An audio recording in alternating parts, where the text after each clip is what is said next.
والصلاة والسلام على عباده الذين اصطفى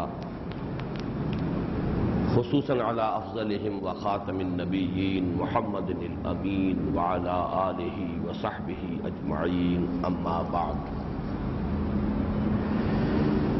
آج ایک تو مجھے سورۃ البینہ کا ایک چھوٹا سا قرض ادا کرنا ہے۔ لفظ بریہ کی تشریح اس دن نہیں ہو سکی تھی۔ دوسرے آج ارادہ یہ ہے، اگرچہ ارادے کا پورا ہونا کلیتاً اللہ تعالیٰ کی مشیت پر منحصر ہے، کہ ہم دو صورتیں سورۃ الزلزال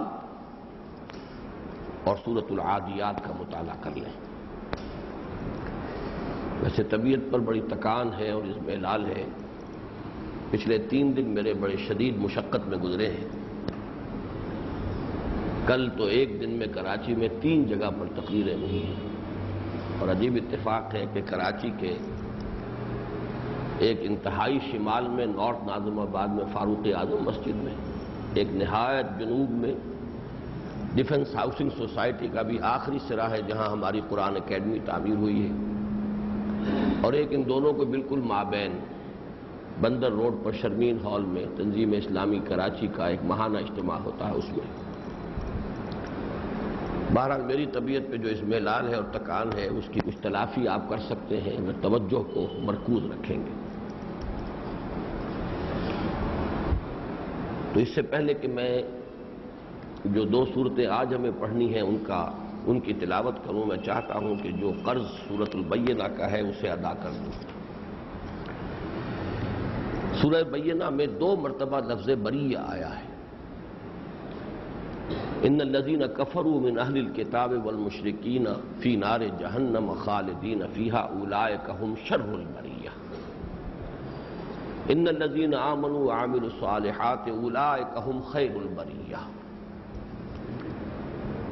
اس لفظ کی اصل حقیقت، اس کا مادہ کیا ہے اور اس کے ساتھ اس کا کیا ربط ہے، جب اس پر میں نے غور کیا تو بعض بڑے اہم اور حکمت اور فلسفہ قرآن کا ایک بہت اہم مسئلہ سامنے آیا، جو اس سے پہلے بھی بیان ہو چکا ہے، لیکن یہ ہے کہ اس کا اس لفظ کے حوالے سے اعادہ ہو جانا مفید ہے۔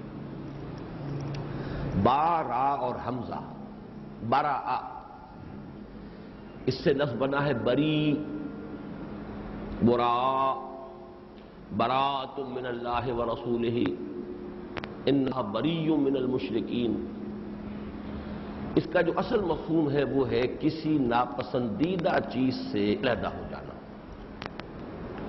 یہ اس نے کہا میں بری ہوں، یعنی تمہارے عمل سے، تمہارے طرز عمل سے، تمہارے عقائد سے میں اعلان کر رہا ہوں۔ براۃ من اللہ ورسولہ، اللہ اور اس کے رسول کی طرف سے اعلان لا تعلقی ہے، اعلان بیزاری ہے۔ تو یہ اس کا اصل معنی ہے، لیکن اسی سے لفظ بنتا ہے اللہ تعالیٰ کا ایک نام ہے الباری، هو اللہ الخالق البارئ المصور۔ وہاں خالق کے ساتھ جڑ کر آ رہا ہے باری، اور بریہ کا مفہوم جو اکثر مترجمین نے لکھا، مفسرین نے لکھا، عربی میں بھی بریہ اے خلیقہ، مخلوق شے، خلائق میں سے بدترین ہے وہ اہل مشرکین میں سے جو پڑھ گئے، بدترین خلق جو میں نے کیا تمام مخلوقات میں بدتر، اور جو لوگ ایمان لائے انہوں نے نیک عمل کیے وہ ہے خیر البریہ، وہ حجم مخلوقات میں بہترین ہے۔ لیکن یہ کہ اس کے اصل میں اس کا مفہوم ہے خلیقہ، مخلوق ہے۔ اس کے علم میں ہوگا کہ صفت مشبہ کا جو وزن ہے عربی زبان میں فعیل، وہ اس میں فاعل کے معنی بھی دیتا ہے، اس میں مفعول کے معنی بھی دیتا ہے۔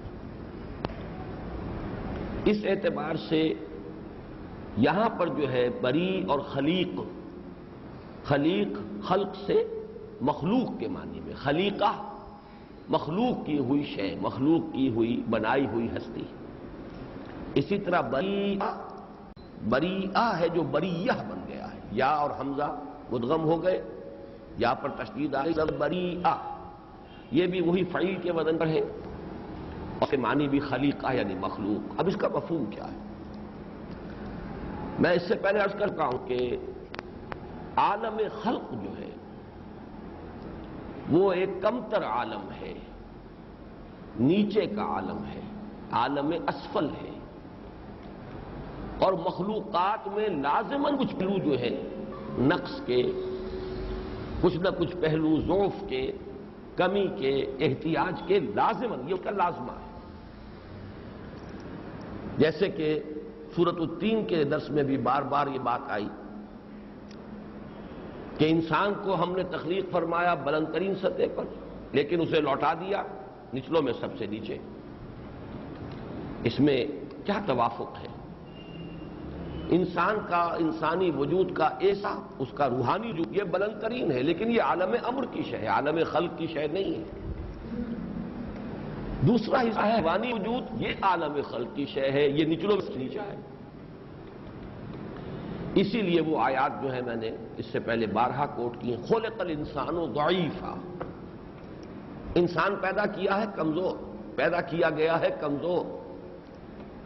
خلق الانسان من عجل، انسان کو بنایا ہی گیا ہے عجلت سے، یعنی کہ سرشت عجلت ہے، اس کی طبیعت کے اندر عجلت پسندی ہے۔ یہاں تک کہ بڑے بڑے لوگ، نیک لوگ بھی خیر میں، نیکی میں عجلت کر بیٹھتے ہیں، اور یہ عجلت تباہی کا سبب بن جاتی ہے۔ یہ عجلت پسندی وہ ہے کہ جو انبیاء کرام سے بھی اس کا صدور ہو گیا، اگرچہ ظاہر بات ہے کہ انبیاء کرام سے صدور ہوگا شر میں نہیں ہے۔ حضرت موسیٰ علیہ السلام وقت معین سے پہلے حاضر ہو گئے کوہ طور پر، جواب طلبی ہو گئی، ماں جا گیا موسیٰ، یہ وقت معین سے پہلے کیسے آ گئے موسیٰ تم اپنی قوم کو چھوڑ کر؟ وضاحت پیش کی، حولائے علی اصل واجلت الیک رب لترضی، پروردگار وہ قوم بھی پیچھے پیچھے آ ہی رہی ہے، میں جلدی تاکہ تو راضی ہو جائے، تو میرا شوق دیکھ، میرا اشتیاق دیکھ۔ لیکن جواب ملا فَإِنَّا فَتَنَّا قَوْمَكَ مِن بَعْدِكَ، تمہاری اس عجلت پسندی چاہے وہ خیر کے جذبے سے تھی، اس نتیجہ نکل چکا ہے، ہم نے تمہاری قوم کو تمہارے بعد فتنے میں ڈال دیا۔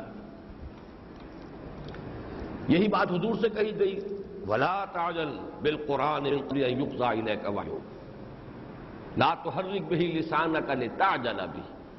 اب ظاہر بات ہے قرآن کی محبت، قرآن کا اشتیاق، یہ تو خیر ہے، خیر ہی خیر ہے، اس میں شر کا امکان، اس میں بھی عجلت نہیں۔ صحت پکے سو میٹھا ہو، یہ عجلت پسندی جو ہے انسانیت کا وہ خاصہ ہے، اور ایسا جزو لازم ہے، جیسا کہ میں نے عرض کیا کہ انبیاء بھی اس سے نہیں رہے، اگرچہ ان کے ہاں اس کا ظہور خیر کی جانب ہوا، شر کی نہیں، لیکن خیر کی جانب بھی عجلت پسندی جو ہے اس کے نتائج جو ہے ناپسندیدہ نکل آتے ہیں۔ اسی طریقے سے فرمایا ان الانسان خلق ہلوعا، انسان کو تو پیدا ہی کیا گیا ہے ٹھوک دلا، کم ہمتا، بے صبرا، اور اس کی وضاحت کر دی اذا مسہ الشر جزوعا واذا مسہ الخیر منوعا، تکلیف آتی ہے تو چیختا ہے، چلاتا ہے، نالا و شیون، فریاد، اگر کوئی خیر مل جائے، دولت مل جائے تو اس کو روک روک کر رکھتا ہے کہ کہیں کسی دوسرے کو اس کا فیض نہ پہنچ جائے۔ ایسا ہوتا ہے نا، یہ دونوں چیزیں بیک وقت کیسے؟ اچھا ان الانسان کان ظلوما جہولا، سورہ احزاب میں ظلوم بھی ہے، جہول بھی ہے، تو ظلوم اور جہول اور حلوع اور منوع اور جزوع اور خلق الانسان من عجل، عجلت پسند، کمزور، یہ سب کیا ہے؟ یہ در حقیقت انسان کا وہ وجود ہے کہ جو حیوانی وجود ہے، خاکی الاصل ہے، یہ عالم خلق سے، وہ دوسرا پہلو عالم امر سے۔ اس اعتبار سے گویا کہ کسی کمتر شے کا جب اظہار ہو رہا ہے، پستر شے کا اظہار ہو رہا ہے، اس کے لیے لفظ وہی براء، ناپسندیدہ چیز سے علیحدہ ہو جانا۔ یہ چیز جو ہے چونکہ اپنی خلقت کے اعتبار سے یہ مخلوقات ہیں، یہ پستی کے معنی ہیں، ان کی توجہ عالم اسفل کی طرف ہے، یہ عجلت پسند ہے، اس اعتبار سے براء کا مادہ جو ہے وہاں سے یہ لفظ آیا بریہ۔ ان کمتر لوگوں میں بہترین کون ہے؟ ان الذین آمنوا وعملوا الصالحات اولئک هم خیر البریہ۔ یہ چڑھائی اگر چڑھی، ایک چڑھائی ہے فکری، نظری، علمی، حقائق کو پہچان لیا، ایمان کی دولت حاصل ہو گئی، معرفت رب، آخرت کی پہچان، وہی کی شناخت، وہی پر یقین، پھر عمل صالح اگر ہو گیا، یہ خیر البریہ۔ اور جو رہ گئے کفر اور شرک کے اندر مبتلا رہ گئے، ضد اور ہٹ درمی میں مبتلا رہ گئے، مال کی محبت میں گرفتار رہ گئے، حب الشہوات سے اوپر اٹھ نہیں سکتے، اولئک ہم شر البریہ، یہ ان بروں میں سب سے برے ہیں۔ یہ ہے در حقیقت اس لفظ بریہ کی اس کا اصل مادہ، اور یہ عالم خلق کے ساتھ اس کا ایک گہرا رشتہ، جو پھر جیسا کہ میں نے عرض کیا قرآن کی جو حکمت اور فلسفے کا اہم اصول ہے، عالم خلق اور عالم امر، اور ان کے مابین زمین و آسمان کا فرق، اسی کی طرف اس لفظ سے بھی اشارہ ہوا ہے۔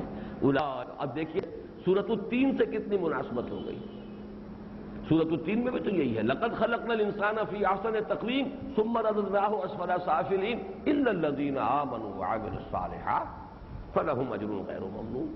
تو مضمون تو ایک ہی ہے، پیرائے مختلف ہے، اندازہ بیان مختلف ہے، پھر یہ کہ کانٹیکسٹ جدا ہوتے ہیں، سیاق و سباق جدا ہے، کہیں وہ مضمون کسی سیاق میں آ گیا ہے، کہیں کسی اور سلسلے میں آ گیا ہے، اس پر غور کرنے سے اس کے بہت سے پہلو جو ہیں جو پہلے نہیں واضح ہوئے تھے اجاگر ہو جاتے ہیں۔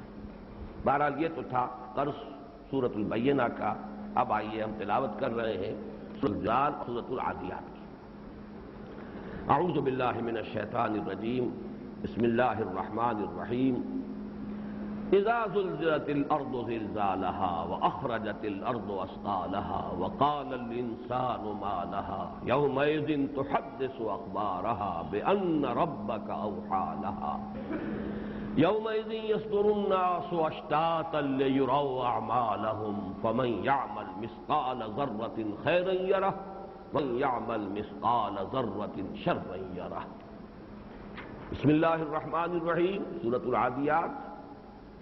والعادیات ضبحا فالموریات قدحا فالمغیرات صبحا فأثرن به نقعا فوسطن به جمعا ان الانسان لربه لکنود وانه على ذلك لشهید وانه لحب الخير لشدید افلا يعلم اذا بعثر ما في القبور وحصل ما في الصدور ان ربهم بهم یومئذ لخبیر۔ صدق اللہ العظیم۔ بہت مرتبہ تذکرہ ہو چکا، اب تو غالباً ہم آخری 4 سورے پر پہنچ چکے ہیں۔ قرآن حکیم کے آخری پارے میں 4 سورتوں کے یہ چھوٹے گروپ ہیں، سب گروپس 5 ہیں تعداد میں، جن کو میں نے 4 سوروں کا عنوان دیا۔ اول و آخر جو 4 سورہ ہے، یہ آخری 4 سورہ ہے اس کا، جو سورۃ الزلزال، سورۃ العادیات، سورۃ القارعہ اور سورۃ التکاثر مشتمل۔ پہلا تھا سورۃ التکویر، سورۃ الانفطار، سورۃ المطففین اور سورۃ الانشقاق۔ پہلے اور آخرے کے بارے میں عرض کر چکا ہوں کہ یہ انذار آخرت کے 4 سورے ہیں، ان کا مضمون ہی خالصتاً انذار آخرت۔ درمیان میں ایک حکمت اور دعوت کا 4 سورہ آیا۔ ایک 4 سورہ نور و ظلمت، سورۃ الشمس، سورۃ اللیل، سورۃ الضحیٰ، سورۃ الانشراح، یہ مرکزی۔ پھر ایک سورہ وہ نبوت و رسالت کا سورۃ التین، سورۃ العلق، سورۃ القدر، سورۃ البینہ۔ یہ 4 سورہ کا میں نے اس سے پہلے بھی عرض کیا ہے کہ اس کا جو خاص پہلو ہے وہ یہ ہے کہ 2 سورتوں کے 2 جوڑوں پر مشتمل ہوتا ہے، لیکن مضمون کی اصل مشابہت اور مماثلت جو ہے وہ اس جوڑے کی 2 سورتوں کی بجائے اس پورے 4 سورے کو سامنے رکھے تو زیادہ اجاگر ہو کر آتی ہے، زیادہ نمایاں ہوتی ہے۔ اس کی بڑی نمایاں مثال یہاں آ رہی ہے۔ اس میں پہلی اور تیسری سورت، سورۃ الزلزال اور سورۃ القارعہ، یہ نہایت مشابہ ہیں، مماثل ہیں۔ ان میں صرف انذار قیامت کا مضمون ہے اور کچھ ہے ہی نہیں، کوئی اور علمی مسئلہ، کوئی علم و حکمت کا مسئلہ، کوئی اور بات، ایک ہی بات کہی گئی ہے۔ سورۃ الزلزال میں بھی، سورۃ القارعہ میں بھی۔ لہذا مضمون بھی سادہ ہے، کوئی اشکال بھی نہیں، نہ لغوی اشکالات ہیں، نہ ہی کوئی منطقی یا نحوی اشکالات ہیں، نہ کوئی فلسفیانہ جو ہے مسائل ہیں۔ سیدھی سیدھی بات، آخرت کا خوف دلانا، بعث بعد الموت، حساب کتاب، جزا و سزا۔ جو اس خطبہ نبوی کے حوالے سے بارہا میں نے آپ کو سنائے الفاظ، واللہ لتموتن کما تنامون ثم لتبعثن کما تستيقظون ثم لتحسبن بما تعملون ثم لتجزون بالاحسان احسانا وبالسوء سوءا وانها لجنۃ ابدا اور نار ابدا۔ تو پہلی اور تیسری صورتیں مشابہ ہیں، اصل میں اگر کہا جائے نسبت زوجیت ان کے مابین، اور دوسری اور چوتھی صورتیں نہایت مشابہ ہیں، ان میں حکمت کے گہرے مضامین، اگرچہ اصل عمود وہی ہے، انذار قیامت، انذار آخرت، لیکن یہاں انسانی نفسیات اور انسان کی باطنی کیفیات کے حوالے سے بات آئی۔ انسان کا ناشکرا پن، تقابل تو کرے انسان اپنا، حیوانات سے تقابل کرے جن سے یہ اپنے آپ کو افضل سمجھتا ہے، ان میں کتنی وفاداری ہوتی ہے اپنے آقا کے لیے، اپنے مالک کے لیے، کس طریقے سے گھوڑا جو ہے وہ اپنے آقا کے ذرا سے اشارے کے اوپر خطرات کے اندر کود پڑتا ہے، گھس جاتا ہے، حالانکہ اسے معلوم ہے کہ آگے نیزے ہیں اور آگے تلواریں ہیں اور تیروں کی بوچھار آ رہی ہے، لیکن مالک پیٹھ پر بیٹھا ہوا ہے، اس نے جو اشارہ کر دیا ہے، اس کی ایڑی کی ذرا سی حرکت جو ہے وہ اسے ہر طرح کا رسک لینے کے لیے آمادہ کر دیتا ہے۔ ذرا تقابل کرے انسان اپنا۔ اسی طریقے سے انسان کی بربادی اور تباہی کا اصل سبب کیا ہے؟ تکاثر۔ اس کی غفلت کا اصل سبب کیا ہے؟ الہاکم التکاثر۔ اب یہ ہے نفسیاتی کیفیات، باطنی کیفیات، ان کے حوالے سے انذار آخرت۔ یہ ہے اس چہار سورے کی سورہ نمبر 2 اور سورہ نمبر 4 کا، اور ان میں مشابہت ہے، ان میں مماثلت ہے، جبکہ سورہ نمبر 1، سورہ نمبر 3 یہ محض انذار آخرت، انذار قیامت پر مشتمل ہے۔ ایک سطحی سی بات ہے اگرچہ، اس چہار سورے میں 2 صورتیں ہیں 8-8 آیات پر مشتمل، اور 2 صورتیں ہیں 11-11 آیات پر مشتمل، گویا کہ جوڑے کی مجموعی تعداد آیات کی 19 بنتی ہے پہلے جوڑے کی بھی، اور 19 ہی بنتی ہے دوسرے جوڑے کی بھی، اس میں ایک توازن بھی ہے۔ اب آئیے سورۃ الزلزال، جیسا کہ میں نے عرض کیا، اس میں کوئی اشکال والا مضمون ہے ہی نہیں، یہ تو قرآن و مضمون ہے کہ جو ہر صفحے پر موجود ہے۔ اذا زلزلت الارض زلزالها، البتہ اب دیکھیے، یاد آ گیا ہوگا آپ کو، پہلا چہار سورہ اور یہ آخری چہار سورہ ایک عکسی ترتیب ہے، اس کی 3 صورتیں اذا سے شروع ہوئی، اذا الشمس کورت، اذا السماء انفطرت، اذا السماء انشقت، اور ایک صورت تھی کہ جو اس انداز میں شروع نہیں ہوئی، وہ ویل للمطففین الذین اذا اکتالوا علی الناس یستوفون۔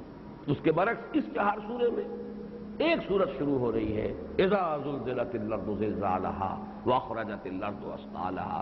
باقی تینوں صورتیں جو ہیں، آپ یوں کہہ سکتے ہیں کہ وہ جو چوکا تھا اس کا ایک کونا خالی تھا، اور اس سورۃ الزلزال نے اس کو پر کر دیا، 4 صورتیں بن گئیں۔ اور ویسے بھی مضمون کے اعتبار سے سورۃ الزلزال کی بڑی گہری مناسبت جو ہے وہ سورۃ الانشقاق کے ساتھ، زمین کا اپنے بوجھوں کو نکال باہر پھینکنا، یہ سورۃ الانشقاق میں بھی آیا، وَإِذَا الْأَرْضُ مُدَّتْ وَأَلْقَتْ مَا فِيهَا وَتَخَلَّتْ وَأَذِنَتْ لِرَبِّهَا وَحُقَّتْ، وہ 3 آیات، اور اس میں بھی وہ 3 آیات آئیں گی، وہی مضمون ہے، ایک ہی بات ہے۔ تو مشابہت جو ہے اس سورۃ الزلزال کی وہ ان 3 صورتوں کے ساتھ ہے، اذا الشمس کورت، اذا السماء انفطرت، اذا السماء انشقت، اذا زلزلت الارض زلزالها۔ زلزلہ کسے کہتے ہیں؟ کسی شے کا ہلنا، پھر پیچھے ہٹنا، پھر ہلنا، یہ زلزلہ ہے۔ یہ جو 4 حرفی جو بنتے ہیں مادے، ان میں یہ کیفیت ہوتی، تسلسل، سلسلہ کے اندر بھی ایک کیفیت ہے اسی طرح کی۔ سلسلۃ الجرس، گھنٹی کی آواز، وہ بھی مسلسل نہیں ہوتی، بلکہ اس کے اندر ایک طرح کا آواز، پھر وقفہ، پھر آواز، پھر وقفہ، سلسلۃ الجرس، جیسے گھنٹی کی آواز ہوتی ہے، وہی کے سلسلے میں وہ لفظ آیا ہے۔ تو جب کہ زمین ہلا ماری جائے گی جیسے کہ اس کے ہلائے جانے کا حق ہے۔ ایک نقطہ یہاں نوٹ کر لیجئے، اصل میں وہ میرے لیے میں تمہید تیار کر رہا ہوں اپنی ایک رائے جو بعد میں ظاہر ہوگی۔ جتنی مرتبہ اذا آیا ہے یہ فعل ماضی کے کسی فعل کے اظہار کے لیے نہیں آیا، مستقبل کے لیے آیا۔ اذا الشمس کورت، جب سورج کی دھوپ لپیٹ دی جائے گی، یہ مستقبل کا معاملہ ہے۔ اذا السماء انفطرت، جبکہ آسمان پھٹ جائے گا۔ اذا السماء انشقت، جب آسمان شق ہو جائے گا۔ اذا زلزلت الارض زلزالها، جبکہ ہلا ماری جائے گی زمین جیسے کہ اس کا ہلایا جانے کا حق ہے۔ اس میں یہ زلزال کا لفظ آیا ہے، اس کو کہتے ہیں مفعول مطلق، اور مفعول مطلق کا فائدہ یہ ہوتا ہے کہ کوئی کام جو کیا گیا اس کو استعارہ نہ سمجھو، وہ جیسے کیا گیا جیسے کہ اس کے کرنے کا حق ہے۔ ضربتہ ضربا، میں نے اسے مارا جیسے مارا جاتا ہے، یہ نہ سمجھو کہ ایسے ہی کوئی زبانی مار ماری ہے، حقیقی مار ماری ہے۔ ضربتہ ضربا، تو اذا زلزلت الارض زلزالا، جبکہ زمین ہلائی جائے گی جیسے کہ ہلائے جانے کا حق ہے۔ اس میں مزید جو تاکید کا رنگ پیدا کیا وہ ہا، زلزالہ ہا، یعنی یہ کہ ایک ہے کسی چھوٹی چیز کا ہلا دینا، ایک ہے زمین جیسی بڑی شے کو، پورے کی پوری سموچی زمین کو ہلانا۔ زلزالہا اذا زلزلت الارض زلزالہا، جبکہ زمین جھنجوڑی جائے گی، ہلا ماری جائے گی جیسے کہ اس کے ہلائے جانے کا حق ہے۔ یہ ہا کا جو یہاں پہ آیا ہے، اس کی ضمیر، اس کو صرف یہ نہ سمجھیے کہ یہ یقیناً جو فواصل اور قوافی ہیں ان آیات کے، ان سے بھی ان کی مناسبت ہو گئی۔ تمام آیات ہا پر ختم ہو رہی ہیں، کم سے کم یہ کہ 5 آیات، لیکن یہ کہ اس کے علاوہ اس کے اندر مضمون کی شدت پیدا ہوئی۔ اب اس زلزلے سے مراد کون سا زلزلہ ہے؟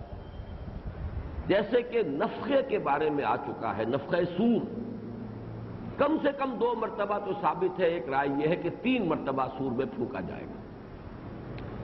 نفخہ اول جو ہے وہ نفخہ ہے زلزلہ، یہ نفخہ صاح کہلاتا ہے، قیامت۔ قیامت کا لفظ اصل میں ہمارے ہاں عام طور پر اردو میں اور عربی میں بھی اسے ہم ایک خاص سینس میں استعمال کر لیتے ہیں، حالانکہ اگر اس کو علیحدہ کیا جائے تو ایک ہے ساعہ، الساعہ والساعۃ اضحیٰ وامر، ایک ہے قیامہ، کیونکہ ہمارا جو یقین ہے ایمان بالآخرہ، پہلے اس دنیا کی جتنی مخلوقات ہیں ان پر ایک موت طاری ہو جائے گی، ایک زلزلہ آئے گا، بھونچال آئے گا، انسان پتنگوں کی طرح اڑ رہے ہوں گے، اور پہاڑ جو ہے ریزہ ریزہ ہو کر، جیسے کہ اگلے ہفتے کو ہم پڑھیں گے، القارعہ مالقارعہ وما ادراک ما القارعہ یوم یکون الناس کالفراش المبثوث وتکون الجبال کالعہن المنفوش۔ یہ ہے پہلا مرحلہ۔ پھر جب ایک عمومی موت طاری ہو جائے گی تو ایک لفظ جو آیا ہے صاق، جب سور میں پھونکا جائے گا فصائق من فی السماوات والارض، آسمانوں اور زمین کی جملہ مخلوقات الا ما شاء اللہ، سوائے ان کے جنہیں اللہ چاہے، وہ بے ہوش ہو کر گر جائیں گے۔ یہ دوسرا نفخہ ہے، اور بعض لوگ اس دونوں کو ایک ہی میں شمار کرتے ہیں۔ اب اس کے بعد کتنا وقت گزرے گا ہم نہیں جانتے، ہو سکتا ہے صدیوں بیتے۔ پھر جب اٹھایا جائے گا فَإِذَا هُمْ قِيَامٌ يَنظُرُونَ، بعد سے بعد الموت کا جب مرحلہ آئے گا، یہ ہے قیامت۔ قیامت کس کو کہتے ہیں؟ قیام کے معنی کھڑا ہونا، تو یوم القیامہ وہ ہے جب کہ لوگ کھڑے ہوں گے، یوم یقوم الناس لرب العالمین، جب کہ لوگ کھڑے ہوں گے اپنے رب کے حضور میں۔ تو وہ جو موت کا مرحلہ ہے پہلے جو آئے گا، جو تباہی، یہ ایک مرحلہ ہے، اس کے لیے قرآن کی اصطلاح ہے ساعہ، والساعۃ اضحیٰ وامر، بڑی کڑوی شے ہے یہ۔ اور قرآن مجید میں اس زلزلے کا ذکر جو ہے، جو زلزلۃ الساعہ ہے، وہ سورہ حج کے شروع میں آیا ہے۔ یا ایھا الناس اتقوا ربکم ان زلزلۃ الساعۃ شیء عظیم یوم ترونها تذهل كل مرضعة عما ارضعت وتضع كل ذات حمل حملها وترى الناس سکارى۔ اب اس میں صاف معلوم ہو رہا ہے کہ یہ زلزلہ جب آئے گا، زلزلۃ الساعہ، تو ابھی لوگوں میں جان ہوگی، شعور ہوگا، دودھ پلانے والیاں اپنے بچوں کو بھول جائیں گی، حاملہ جو ہے ان کے حمل گر جائیں گے، لوگوں پر ایک عجیب ہول کسی کیفیت طاری ہوگی، محسوس ہوگا جیسے کوئی نشہ ان کو اوپر مسلط ہو گیا ہے، وما هم بسکارى ولکن عذاب اللہ شدید۔ یہ ہے زلزلۃ الساعہ۔ یا ایھا الناس اتقوا ربکم ان زلزلۃ الساعۃ شیء عظیم۔ یہ زلزلہ وہ نہیں ہے، یہ زلزلہ ہے زلزلۃ القیامہ۔ اس زمین میں وہ تمام مخلوقات جو اس کی تھیں، جب موت طاری ہو جائے گی وہ سب کے سب مٹی ہو کر اسی میں دفن ہو جائیں گے، مٹی ہو کر مٹی میں مل جائیں گے، چاہے وہ زلزلۃ الساعہ کے وقت ہلاک ہوئے ہوں، لیکن چونکہ مدت گزرے گی، باڈیز ڈکے ہو جائیں گی، مٹی ہو کر مٹی میں مل جائیں گے۔ اب تو زمین ہی زمین ہے، اس کے اوپر کوئی جاندار شے کا وجود نہیں۔ اب جب قیامت کا وقت آئے گا، دوسرا زلزلہ، اب اسے زمین کو جھاڑا جائے گا، جیسے جھاڑتے ہیں آپ کسی دری کو جھاڑتے ہیں اس میں سے گردہ نکالنے کے لیے، قالین کو جھاڑتے ہیں کہ اس کے اندر جو گردہ جمع ہو گیا وہ نکلے۔ یہ زلزلہ وہ ہے اذا زلزلت الارض زلزالها واخرجت الارض اثقالها۔ اب جو اس کے بوجھ تھے، یہ ثقل کی جمع اثقال ہے۔ ثقل کا لفظ عام طور پر آتا ہے اساس البیت کے لیے، گھر میں جو سامان ہوتا ہے۔ تو جب یہ زمین نکال دے گی اپنے تمام بوجھ، اپنا تمام سامان جو کچھ اندر لیے ہوئے ہیں، اس کے لیے وہ بہترین تمثیل ہے جو میں نے آپ کے سامنے ابھی رکھی ہے کہ جیسے جھاڑتے ہیں کسی شے کو، اس میں سے گردہ نکالتے ہیں، ایسے ہی اس کے جو دو ثقل ہیں، یہ ثقلین جن کو کہا گیا ہے، سنفرغ لکم ایھا الثقلان، اے دو بوجھو، زمین کے بوجھ۔ ایک تو یہ کہ تمام حیوانات، اور انسان بھی ایک حیوان ہے، اس کا جو وجود خاکی ہے، وجود حیوانی ہے، وہ اسی زمین سے بنا ہے۔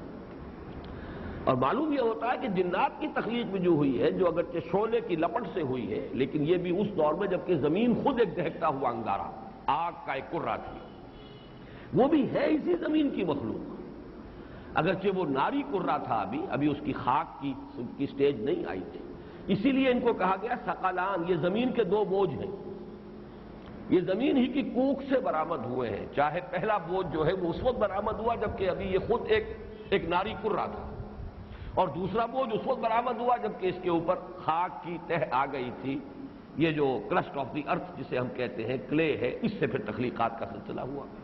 یہ ثقلان ہے۔ سنفرغ لکم ایھا الثقلان فبأي آلاء ربكما تكذبان یا معشر الجن والانس ان استطعتم ان تنفذوا من اقطار السماوات والارض فانفذوا لا تنفذون الا بسلطان۔ تو اخرجت الارض اثقالها، اب اس میں اگرچہ مفسرین کے اقوال ہیں، اس سے ایک مراد یہ ہے کہ زمین اپنے خزانے اگل دے گی، سونا چاندی یہ سب کچھ بھی تو اسی میں پڑا ہوگا نا، اور وہ اس لیے نکال باہر کرے گی کہ اب جو بعد سے بادل موت کے بعد انسان دیکھے گا تو حسرت طاری ہو جائے اس پر کہ اس کے لیے ہم ایک دوسرے کی گردنیں مارتے رہے، اس سونے چاندی کے لیے، سیم و زر کے لیے، اور آج اس کی طرف کسی کو دیکھنے کی بھی جرت نہیں ہوگی، کوئی ایک نگاہ سے بھی دیکھنا پسند نہیں کرے گا۔ یہ بالکل وہی بات ہے کہ جیسے بتوں کو بھی جہنم میں جھونکا جائے گا تاکہ وہ جو ان کے پوجنے والے تھے ان کی حسرت میں اضافہ ہو۔ ہم انہیں پوجتے تھے، یہ تو آج ہمارے ساتھ ایندھن بنے ہوئے اس آگ کا، جہنم کی آگ کا، اسی لیے کہا گیا ہے کہ اس کا ایندھن ہوں گے انسان اور پتھر۔ فاتقوا النار التي وقودها الناس والحجارہ، تاکہ حسرت میں اضافہ ہو۔ تو ایک قول یہ بھی ہے، وہ میں نے عرض کر دیا آپ سے، لیکن یہ کہ اصلاً یہاں مراد جو ہے وہی ثقلان در حقیقت، اور ان میں جو ہم سے خطاب ہے تو گویا کہ تمام انسان کے جو زمین کے اندر اس وقت دفن ہوں گے، زمین ہی کی کوکھ سے پیدا ہوئے تھے، زمین ہی میں دفن ہو چکے ہوں گے، اب زمین کو جھاڑا جائے گا اور اس میں سے وہ چیزیں نکال لی جائیں گی۔ وَأَخْرَجَتِ الْأَرْضُ أَثْقَالَهَا، اور نکال دے گی زمین اپنے سارے بوجھ، اپنے حمل۔ یہ بات جیسا کہ میں عرض کر چکا ہوں سورۃ الانشقاق کے بہت قریب ہے۔ اذا السماء انشقت واذنت لربها وحقت واذا الارض مدت والقت ما فيها وتخلت واذنت لربها وحقت، جب زمین کو کھینچا جائے گا، اور اس کے کھینچنے سے دیکھیے جھاڑنے کے لیے بھی کھینچا جاتا ہے، تان کر ہی کسی شے کو جو ہے اس میں سے گردہ جھاڑا جاتا ہے، جب اسے کھینچا جائے گا اس کے اندر جتنے بوجھ ہیں وہ سب نکال کر باہر پھینک دے گی، خالی ہو جائے گا۔ وقال الانسان ما لها، اور کہے گا انسان، اب یہ معلوم ہوتا ہے بعد سے بعد الموت کا مرحلہ ہے، جبکہ اب شعور بھی ہو گیا انسان، جیسے کہ دوسرے مقامات پر ہے من بعثنا من مرقدنا، کس نے ہمیں دوبارہ اٹھا دیا اپنی قبروں سے. وہ تو اٹھتے ہی ہوش آئے گا لوگوں کو، پھر وہ چیتیں گے، او ہو یہ وہ دن آ گیا جس کی خبر ہمیں دی جاتی تھی، ہم مذاق اڑاتے تھے. یہ تو وہ یوم الحساب آ گیا، ہائے ہماری شامت، ہم نے تو اسے ڈھکوسلا سمجھا تھا، ہم نے تو اسے خام خواہ کا ایک دھوس سے تعبیر کیا تھا، لیکن وہ تو حقیقت بن گئی. وقال الانسان ما لها، کہے گا انسان اسے کیا ہوا ہے زمین کو. یومئذ تحدث اخبارها، اس دن زمین اپنی ساری خبریں بیان کرے گی. تحدث اخبارها، خود اپنی خبریں، اپنے حالات. اس میں متعدد روایات مفسرین نے نقل کی ہیں، ان کو آپ مختلف حواشی میں بھی دیکھ سکتے ہیں، ان کو زیادہ تفصیل میں بیان کرنے کی ضرورت نہیں. جو کچھ زمین پر ہوا ہے ظاہر بات ہے اس کے اثرات یہی مرتسم ہیں، اور یہ بات صحیح لکھی ہے بعض حضرات نے کہ یہ آج سے کچھ عرصے پہلے اس کا سمجھنا بہت مشکل تھا، آج تو یہ باتیں بڑی آسانی سے سمجھ میں آتی ہیں. آج اس اقلیت کی طرف جانے کی ضرورت نہیں ہے جو معتزلہ کی تھی. یہ تو میرے نزدیک بڑی محرومی ہے جو اقلیت جدیدہ ہے، اس کے جو گزیدہ لوگ ہیں، جیسے مار گزیدہ ہوتا ہے سانپ ڈس لے، ایسے ہی یہ اقلیت جدیدہ جو ہے سائنٹیفک نیشنلزم، اس نے بھی کچھ لوگوں کو ڈس لیا ہے. لہذا ابو مسلم اصفہانی، جس کا میں تذکرہ پچھلے درس میں بھی کر چکا ہوں، ایک بہت بڑے معتزلی عالم ہے، اس میں کوئی شک نہیں، بہت بڑے عالم ہے، معتزلی ریشنلسٹ. انہوں نے کہا کہ زمین بولے گی نہیں، بلکہ یہ اصل میں زبان حال سے بیان کرے گی، جیسے کہ ہم کہتے ہیں ہر شے زبان حال سے اللہ کی تسبیح کر رہی ہے. جیسے کہ کوئی تصویر جو ہے زبان حال سے مصور کے کمال فن کا وہ گویا کہ اظہار کر رہی ہے، تصویر بول رہی ہے. گویا کہ کوئی شے جو کسی بڑھئی نے میز بنائی ہے، وہ میز بول رہی ہے کہ یہ بنانے والا بڑھئی جو بڑا کاریگر ہے، بڑا ماہر ہے اپنے فن کا. تو یہ صرف زبان حال سے تعبیر ہے، ورنہ یہ کہ بولنا، اب چونکہ یہ بات سمجھ میں نہیں آتی تھی بولے گی کیسے. لیکن یہ کہ جو لوگ قرآن مجید کو جیسے کہ اس کا اسلوب ہے، بیان ہے، اس کو مانتے ہیں، تو معلوم ہے قرآن مجید میں تو اس کا تذکرہ ہے. قیامت میں تو ہماری اپنی کھالیں ہمارے خلاف گواہی دیں گے. لوگ کہیں گے اپنی ان کھالوں سے، جلدوں سے، لما شہدتم علینا، ہمارے خلاف کیوں گواہی دی تم نے؟ اور وہ جواب دیں گی انطقنا اللہ الذی انطق کل شیء، آج ہمیں بھی گویائی عطا کر دی ہے اس اللہ نے جس نے کہ ہر شے کو گویائی عطا کی. ہمارے ہاتھ بولیں گے، ہمارے پاؤں بولیں گے، تو یہ زمین جو ہے یہ کیوں نہیں بولے گی؟ گویا کہ اسے ظاہر ہی پر محمول کرنا چاہیے، خام خواہ اس کی کوئی تعویل اور کوئی سائنٹیفک توجیہ کرنے کی کوشش. یہی در حقیقت اس دور میں جو ایک اعتزال جدیدہ کا سلسلہ شروع ہوا، جس کے امام ہیں سر سید احمد خان، پاک و ہند کی سرزمین میں. مصر میں کچھ دوسرے لوگ ہیں، لیکن یہاں سر سید احمد خان، انہوں نے ہر چیز کی کوشش کی سائنٹیفک ایکسپلینیشن، سائنٹیفک توجیہ. پھر اسے منطقی انتہا تک پہنچایا علامہ مشرقی نے اور غلام احمد پرویز نے. اصل میں خوشہ چینی ہے سر سید احمد خان کے فکر سے، وہ بہت بڑے عالم تھے، اس میں کوئی شک نہیں، اس لیے کہ وہ تو اس خانوادے کے شاگردوں میں سے ہے. خانوادہ ولی اللہ ہی اسی کا سلسلہ ہے، فیض علم ہے کہ جو سید احمد خان تک پہنچا ہے. لیکن بہرحال ایک نقطہ نظر ہوتا ہے کسی انسان کا. ابو الفضل فیضی بھی تو بہت بڑے عالم تھے، قرآن مجید کی پوری تفسیر لکھ دینا جس میں نقطے والا حرف آئے نا. آخر ایک شخص کی مہارت جو ہے ادب پر، لغت پر، زبان پر، اظہار بیان پر، اس کی قدرت، آخر یہ سب چیزیں ہیں تب لکھی نا تفسیر. لیکن یہ کہ دین الہی کی جو تدوین ہوئی ہے وہ بھی انہی لوگوں کا کارنامہ ہے. تو در حقیقت بڑا فتنہ بڑے علماء ہی کی طرف سے اٹھا ہے. صرف یہ کہ جب کوئی نیت میں کجی آ جائے تو وہی علم جو ہے، علم را بر دل زنی یارے بود، علم را بر تن زنی مارے بود، وہی علم ہے جس کو انسان اگر دنیا کمانے کا ذریعہ بنا لے تو وہی سانپ بن کر ڈستا انسان. تو سر سید احمد خان اگرچہ قوم کے بڑے مخلص تھے، مسلمانوں سے ان کا خلوص، اس میں میرے نزدیک کوئی شک و شبہ نہیں، مسلمانان ہند کے ساتھ ان کا خلوص و اخلاص، خیر خواہ، لیکن یہ کہ دین کے معاملے میں وہ بڑی ٹیڑھی راہ جو ہے ڈال گئے، اور جو شخصیتیں ہوتی ہیں ذرا زوردار، وہ اچھوں پر اثر انداز ہو جاتی ہیں۔ ہمارے اپنے زمانے میں ڈاکٹر خلیفہ عبد الحکیم بڑی زوردار شخصیت ہے۔ یہ جو بھی کچھ ثقافت اسلامیہ کا جو بھی فکر، ایک خاص فکر پھیلا ہے ہمارے ہاں، وہ سب در حقیقت ان کی ذات سے شروع ہوا۔ جو علماء بھی وہاں آئے وہ بھی کچھ نہ کچھ، کوئی کم کوئی زیادہ، کم و بیش ان کے رنگ میں رنگے گئے۔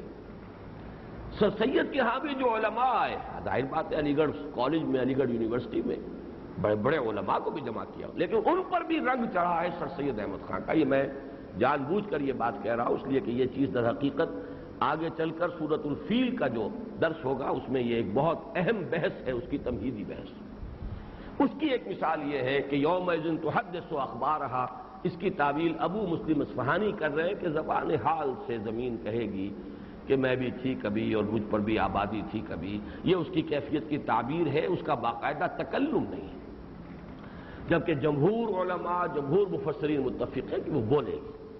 باقی یہ کہ اس کا سمجھ میں آ جاتا ہے انسان کے آج بولنا۔ ٹیپ ریکارڈر بولتا ہے نا، وہ ٹیپ بولتی ہے۔ اگر ٹیپ جو ہے بے جان ٹیپ اور اس کے اوپر کچھ بھی نہیں ہے، نظر تو کچھ بھی نہیں آتا، وہ بولتی ہے۔ تو یہ زمین اور جو کچھ یہاں ہو رہا ہے اس کے اثرات مرتسم ہو رہے ہیں، جو بھی اس کے اثرات ہیں وہ یہیں پر تو آخر ہے، وہ ذرات یہی تو ہے جن پر نقش ثبت ہو رہے ہیں۔ اس اعتبار سے اس میں کوئی چیز بعید از عقل نہیں ہے۔ اصل میں سائنس کا بھی جو دور یہ ہے جس میں ہم سانس لے رہے ہیں، اس میں اصل میں بہت سی جو دین کی حقیقتیں ان کو سمجھنا اور ماننا بہت آسان ہو گیا۔ وہ دور جو تھا ابھی، وہ سائنس نئی آئی تھی اور اس کا رعب بڑا تھا، اس کا دبدبہ بہت تھا، اس سے مرعوبیت بہت تھی، اور وہ تھی بھی نیوٹونین فزکس۔ آئنسٹائن ایرا ابھی شروع ہی نہیں ہوا تھا، اس میں تو مادہ علیحدہ تھا، انرجی علیحدہ تھی، دو کیٹیگریز علیحدہ تھی۔ آج مادہ نام کی تو کوئی شے ہے ہی نہیں، انرجی ہی انرجی ہے، اس کی خاص ترتیب ہے، اس کی خاص ایک جو ہے چارجز ہیں جو خاص ترتیب سے ہوتے ہیں تو وہ ایٹمز کی شکل اختیار کر لیتے ہیں۔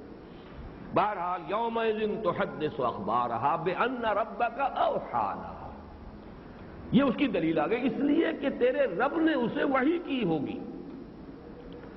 اللہ نے جب کہا کہ ہر آسمان پر اس کی وحی کی ہوئی ہے، ہر آسمان کے ذمے کوئی کام ہے، ہر آسمان پہ اس نے وحی کی ہے، وہ چرندوں کو پرندوں کو وحی کرتا ہے، اس کی وحی جو ہے وہ شہد کی مکھی کو ہوئی ہے، اوحیٰ ربک الی النحل، تو یہ وحی جو ہے تمام جاندار، بے جان، ذی شعور، بے شعور تمام کو ہو سکتی ہے، البتہ وحی نبوت یہ شے ہے بلند ترین، یہ انبیاء کرام کا خاصہ ہے، اس کا دروازہ ہمیشہ کے لیے بند ہو چکا محمد الرسول اللہ صلی اللہ علیہ وسلم کے بعد۔ بِأَنَّ رَبَّكَ أَوْحَىٰ لَهَا يَوْمَئِذٍ يَصْدُرُ النَّاسُ أَشْتَاتًا لِيُرَوْا أَعْمَالَهُمْ، اس دن لوگ نکلیں گے۔ یہ صدر جو ہے اس کے معنی اگرچہ بہت سے مفہوم اس کے آتے ہیں، لیکن کسی شے سے صادر ہونا، صدور ہونا، کسی شے سے نکلنا، اسی لیے مصدر سے اصل میں الفاظ بنتے چلے جاتے ہیں۔ مصدر ہے تمام ان الفاظ کا منبع اور سرچشمہ، اس اعتبار سے نکلیں گے لوگ۔ یومئذ یصدر الناس اشتاتا، اشتات جمع شتن کی علیحدہ، یہ جمع کے مقابلے میں ہے، جمعیت کے طور پر نہیں آئیں گے لوگ، ایک ایک کر کے آئیں گے۔ یہ بہت اہم نقطہ ہے کہ قیامت کی جو مسئولیت ہے، جو محاسبہ ہے، وہ انفرادی ہے، خالص انفرادی، وہ اجتماعی نہیں ہے۔ اجتماعی طور پر تو ہر امت پر اس کا رسول گواہی دے کر فارغ ہو جائے گا، پروردگار تیرا پیغام جو میرے پاس آیا تھا میں نے پہنچا دیا تھا، بس یہ ہے در حقیقت الزام، یہ ہے اللہ کی اس عدالت میں گویا کہ سرکاری وکیل جس کو آپ کہیں اس کی گواہی، سرکاری گواہ کی گواہی۔ فَكَيْفَ إِذَا جِئْنَا مِن كُلِّ أُمَّةٍ بِشَهِيدٍ وَجِئْنَا بِكَ عَلَىٰ هَٰؤُلَاءِ شَهِيدًا، اب آگے کا کام جو ہے وہ ہر فرد کا ہے، ہر انڈیویجول، كُلُّهُمْ آتِيهِ يَوْمَ الْقِيَامَةِ فَرْدًا، یہ سب کے سب آئیں گے قیامت کے دن انفرادی طور پر، اس لیے کہ ہر شخص کی ساخت جدا ہے۔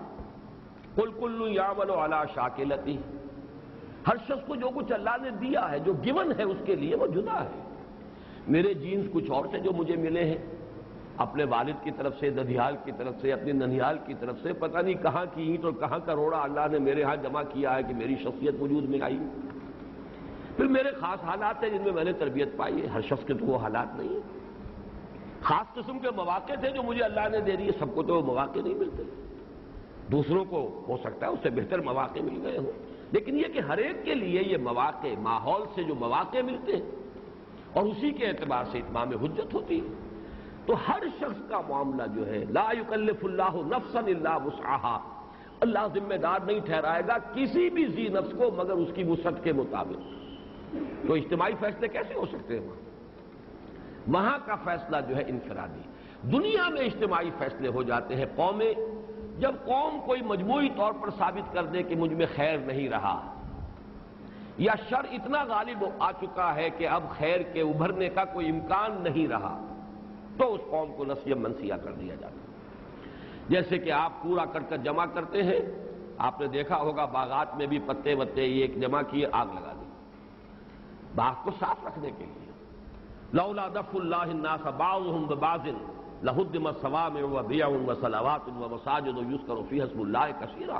اللہ وقتاً فوقتاً، وقفے وقفے سے اس زمین کی صفائی کرتا رہتا ہے، کوڑے کرکٹ سے پاک کرتا رہتا ہے۔ یہ تو ہوتا ہے، ہلاکت ہوتی ہے اجتماعی قوم کی، اور اس میں پھر واتقوا فتنة لا تصیبن الذین ظلموا منکم خاصہ، اس میں گیہوں کے ساتھ گھن بھی پس جاتا ہے۔ وہ ضروری نہیں ہے کہ وہ جو ظالم ہی ہو، جو بدی کرنے والے ہوں وہی اس کی لپیٹ میں آئے، وہ لوگ بھی اس میں آ جائیں گے، البتہ آخرت میں ان کی فلاح ہو جائے گی، بچ جائیں گے اگر وہ اپنی سی کوشش کرتے رہے، نیکی پر قائم رہے، آخرت ان کی سنور جائے گی دنیا میں عذاب کے اندر۔ البتہ وہ عذاب جو ہے جو رسولوں کی آمد کے بعد آتا ہے، اس کا خاصہ ہے، علیحدہ ہے، وہ مخصوص معاملہ ہے۔ اہل ایمان کو جدا کر کے اور پھر جو کافر ہیں وہ ان کو ہلاک کیا جاتا تھا، قوم نوح، قوم ہود، قوم عاد، قوم صالح، یہ معاملہ ہوتا تھا نکال کر، جیسے کہ سورہ بینہ میں تفصیل سے بیان کر چکا ہوں کہ انفکاک کے معنی ہی یہ ہے، یہ علیحدہ ہو جائیں۔ لم یکن الذین کفروا من اہل الکتاب والمشرکین منفکین، ان کا علیحدہ ہونا ہو ہی نہیں سکتا تھا۔ یہ چھاج پھٹکے گا تو دانے ایک طرف ہوں گے اور بھوس ایک طرف ہو جائے گا، پھر اس بھوک کو آگ لگا دیں گے۔ یہی وہ ابتلاء اور آزمائش کا سارا فلسفہ۔ بلے یبحث اللہ تعالیٰ تمہیں سفٹنگ کر لینا چاہتا ہے، چھان پھٹک کر کے جو صحیح سے مال ہے اس کو نکال کر اور باقی بھس جو ہے اس کو آگ لگا دینا چاہتا ہے۔ یومئذ یصدر الناس اشتاتا، اس دن نکلیں گے لوگ علیحدہ علیحدہ، لیروا اعمالہم، تاکہ دکھلا دیے جائیں، مجہول کا صیغہ ہے، تاکہ ان کو دکھلا دیا جائے، دکھلا دیے جائیں، وہ دکھلا دیے جائیں اپنے اعمال۔ یہاں دکھلانے کا ذکر ہے، یہاں جزا و سزا کا ذکر نہیں ہے۔ اس صورت کے بارے میں یہ نکتہ نوٹ کر لیجئے، ورنہ بہت سے اشکال پیدا ہو جاتے ہیں۔ ہر انسان کو دکھا دیا جائے گا، اگرچہ اس میں یہ بھی ہوگا کہ بہت سی برائیاں اگر ہم نے کی ہیں تو بہت سی نیکیوں سے ان کا ازالہ ہو جائے، ڈیبٹ کریڈٹ ہو جائے، لیکن ایک دفعہ جو آئے گا نقشہ پورا، وہ تو یہ ہے کہ آپ کا بینک اکاؤنٹ بھی آتا ہے تو ایک پیسہ بھی آپ نے اس میں سے ڈرا کیا تو وہ تو درج ہوگا، بیلنس جو نکلے گا وہ دیکھا جائے گا کہ آپ کے خلاف ہے یا آپ کے حق میں ہے، کریڈٹ ہے یا ڈیبٹ ہے۔ لیکن یہ ہے کہ وہ ساری انٹریز تو ہوں گی، کوئی عمل بھی اس اعتبار سے غائب نہیں ہوگا، ہر انسان کے سامنے آ جائے گا۔ یہی وہ بات ہے کہ جو کہی گئی سورہ کہف میں، پکار اٹھیں گے لوگ، ما لہذا الکتاب لا یغادر صغیرۃ ولا کبیرۃ الا احصاها ووجدوا ما عملوا حاضرا۔ یہ کیسا اعمال نامہ ہے، اس نے تو نہ بڑی چیزوں کو چھوڑا نہ چھوٹیوں کو چھوڑا، مائنیوٹس ڈیٹیلز بھی omit نہیں کی ہے، ان کا سب کا احاطہ کیا ہوا ہے، احصاء کیا ہوا ہے، گنتی کر کر کے رکھا ہوا ہر شے کو، اور وہ پائیں گے جو کچھ بھی عمل انہوں نے کیا ہوگا موجود، وَعَمِلُوا وَوَجَدُوا مَا عَمِلُوا حَاضِرًا۔ تو یہ در حقیقت اس آیت کے ذیل میں اس کی شرح ہے یہ، فَمَنْ يَعْمَلْ مِثْقَالَ ذَرَّةٍ خَيْرًا يَرَهُ۔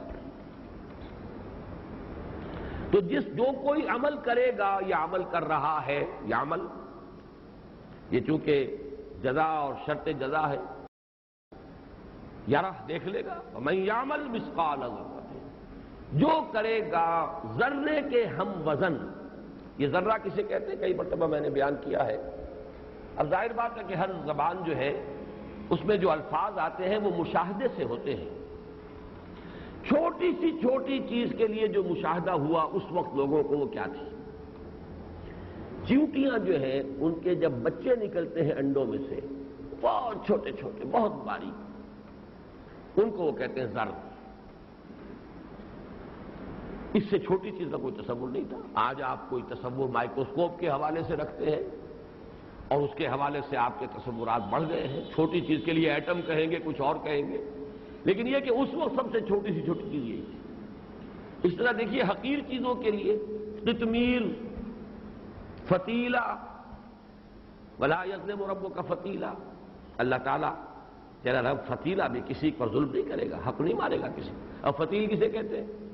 وہ چونکہ ان کے ہاں کھجور مشاہدے میں، تو کھجور کی گٹھلی کے ساتھ اس کی ایک ناف ہوتی ہے، گٹھلی کی جیسے ہماری ناف ہے، اس کے ساتھ ایک چھوٹا سا دھاگا، بڑا نازک سا سفید سا دھاگا لگا ہوتا ہے. یہ فتیل ہے، بڑی حقیر سی ہے. اسی طریقے قطمیر کیا ہے؟ یہ جو کھجور کی گٹھلی کے گرد ایک جھلی سی ہوتی ہے بہت باریک، قطمیر. تو یہ تمام مشاہدوں سے چیزیں جو ہیں، اب ان کے جو مشاہدے تھے انہی سے ان کے الفاظ جو ہیں وہ پھر چھوٹی سی چھوٹی چیز حقیر شے، قطمیر، فتیل، اسی طریقے سے چھوٹی سی چھوٹی شے ذر. فَمَنْ يَعْمَلْ مِثْقَالَ ذَرَّةٍ خَيْرًا يَرَهُ، جو کوئی بھی کرے گا ہم وزن ایک ذرے کے نیکی، وہ دیکھ لے گا، اس کو دیکھ لے گا، اللہ دکھا دے گا. معلوم ہوتا ہے کہ جیسے سورہ قاف میں آیا ہے فَبَصَرُكَ الْيَوْمَ حَدِيدٌ، وہ بصارت اتنی تیز ہو جائے گی، کچھ ایسی ہمارے اپنی آنکھوں میں کمپیوٹرز رکھ دیے جائیں گے کہ وہ جیسے ہی اعمال نامہ ملے گا اس میں ہر شے بیک وقت بیک نگاہ ہمارے سامنے آ جائے گا. اب اس میں سے اللہ نے کن نیکیوں کو حبس کر دیا ہے، اس لیے کہ ان میں خلوص نہیں تھا. حبط اعمال، حبطت اعمالہ، کتنی نیکیاں تھیں بظاہر جو یہاں شرک کے درجے میں، اس لیے کہ ریاکاری تھی. من صلی یرائی فقد اشرکا، یہ مائنس پلس وہاں ہوگا، یہ ڈیبٹ کریڈٹ ہو جائے گا. کتنے گناہ ہیں جن کو اللہ نے رائٹ آف کیا ہے. رائٹ آف اس معنی میں نہیں کہ وجود نہیں رہا، لیکن یہ کہ وہ کینسل ہو گئے. وہ گناہ کے جو بندہ مومن کو دنیا میں تکالیف آتی ہیں یہ کفارہ بن جاتی ہے اس کے بہت سے خطاؤں کا. نیکیاں کرتا ہے اس کے بہت سے جو چھوٹی برائیاں ہیں وہ خود بخود دھلتی چلی جاتی ہیں. ان الحسنات یذہبن السیئات، یہ ڈیبٹ کریڈٹ تو اپنی جگہ پر ہے. پھر نیٹ ریزلٹ کیا نکلتا ہے یہ اپنی جگہ پر ہے، لیکن اس صورت سے جو معلوم ہو رہا ہے اصل میں ان صورتوں کی جو تاثیر ہے وہ اسی شے میں مضمر ہے. جو کچھ وہاں کہا گیا ہے اس کا مراقبہ کرو، اسے پکاؤ، اس کو دل پر لکھ لو. فَمَنْ يَعْمَلْ مِثْقَالَ ذَرَّةٍ خَيْرًا يَرَهُ وَمَنْ يَعْمَلْ مِثْقَالَ ذَرَّةٍ شَرًّا يَرَهُ. یہ ہے اس کا لب لباب. اب اس میں مزید یہ بحثیں جو میں نے کی بھی ہے اصل میں یہ تو اس لیے کہ بہرحال اشکالات ذہنوں میں، ورنہ واقعہ یہ ہے کہ ان صورتوں کو پڑھتے ہوئے ان بحثوں سے ذرا ذہن کو خالی کر کے پڑھنا چاہیے. یہ الفاظ کیا بول رہے ہیں، ان کا مفہوم کیا ہے. یہ بات بھی خاص طور پر کہہ رہا ہوں، سورۃ العصر اب دور نہیں ہے. سورۃ العصر کو پڑھتے ہوئے سورۃ العصر ہی پر نگاہ ہونی چاہیے. اب اس سے یہ لازم آ گیا، اس کا یہ نتیجہ نکلا ایمان اور عمل کی بحث کیا ہے. جب اس میں آپ پڑھ جاتے تفسیر ہو گئی، علم کے انبار ہو گئے، تاثیر ختم ہو جاتی ہے. تاثیر تو اسی میں ہے کہ آپ کے قلب پر لکھا جائے والعصر ان الانسان لفی خسر الا الذین آمنوا وعملوا الصالحات وتواصوا بالحق وتواصوا بالصبر. دائیں بائیں مت دیکھیے، اس وقت اسی آیت کا مراقبہ، اسی کو اپنے لوح قلب کے اوپر نقش کر لیجیے، تب تاثیر ہوگی. تفسیر سے تاثیر نہیں ہوتی. علم ہے، منطق ہے، ادھر کا سوال ادھر کا جواب، اور اس کا یہ اس کی رائے، اس کی یہ رائے، اس کی وہ رائے، یہ ساری چیزیں یہ معلومات کے خزانے ہیں. تاثیر اس کی ظاہر ہو جاتی ہے سارے اسی قیل و قال کے اندر. جو اس کا اصل امپیکٹ ہے انسان کے قلب کے اوپر وہ باقی نہیں رہتا. تو اصل میں یہاں تو چونکہ 12 اب درس ہے اور آپ حواشی پڑھیں گے، مباحث آ سکتے ہیں، یہاں اصل شے کیا دکھا دیے جائیں گے ہم. باقی اللہ فضل فرمائے، اللہ معاف فرما دے، اللہ تعالیٰ مغفرت کرے، اپنے دامن رحمت میں چھپا لے، اللہ تعالیٰ حساب یسیر لے لے، بس ذرا دکھا کے علیحدگی میں بھائی یہ ہے تمہارا اعمال نامہ، لیکن ہم تم سے درگزر کر رہے ہیں. پتہ چل جائے ہے تمہارا یہ اصل، تاکہ اس کی شان غفاری کا بھی کچھ احساس تو ہو. لیکن ہم تمہارے اوپر تمہارے فلاں کام کی وجہ سے کرم کر رہے ہیں. جیسے متوکلون کے بارے میں آیا، بہت سے متوکلین ہیں اس امت کے، وہ بغیر حساب چھوڑ دیے جائیں گے. لیکن بغیر حساب کا مطلب یہ ہے کہ سمری ٹرائل ہوگا، سرسری سی پیشی ہوگی. حساب یسیر بھی اسی کو کہتے ہیں. اللہم حاسبنا حسابا یسیرا. اور دیکھیے سورہ انشقاق میں آیا ہے فسوف یحاسب حسابا یسیرا وینقلب الی اہلہ مسرورا. اسی میں یہ نقشہ بھی موجود ہے کہ کہیں جائے گا اور پھر واپس آئے گا. علیحدگی میں اللہ تعالیٰ بات کر کے حساب کتاب دکھا کے جاؤ معاف کیا چھٹی دو. اللہ تعالیٰ ہم سب کو اسی انجام سے دوچار فرمائے.